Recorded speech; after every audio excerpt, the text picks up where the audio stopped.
मुल्क में कोरोना ने मजीद 71 अफराद की जान ले ली। जहाँ बहक अफराद की तादाद 20,850 हो गई, जबकि 3 माह बाद एक रोज़ में कोरोना के 2000 से कम केसेस रिपोर्ट हुए हैं। मस्बत केसेस की शरह 3.71% रही।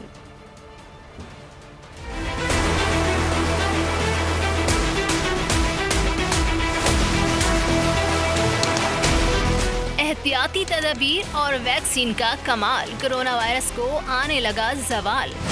यौमिया केसेस 2000 से नीचे आ गए। मुस्बत केसेस की शरह भी 4% से कम हो गई।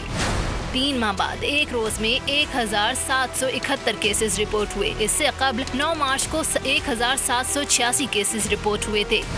कोरोना ने 24 घंटों में मजीद 71 अफराद की जान ले ली। वायरस का लुकमा बनने वालों की तादाद 20,850 हो गई।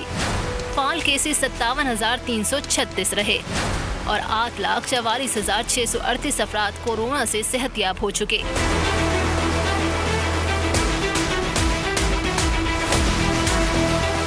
कोरोना के सबब सबसे ज्यादा अमवात में पंजाब सर फहरिस्त है, जहां 10,039 अफराद जान की बाजी हार चुके। सिंध में 5,039, खैबर पख्तूनख्वा 4,079, इस्लामाबाद 762, गिलगित बल्तिस्तान 107, बलोचिस्तान में 286 और आज़ाद कश्मीर में 544 अफराद कोरोना के बाइस खालिक हकीकी से जा मिले।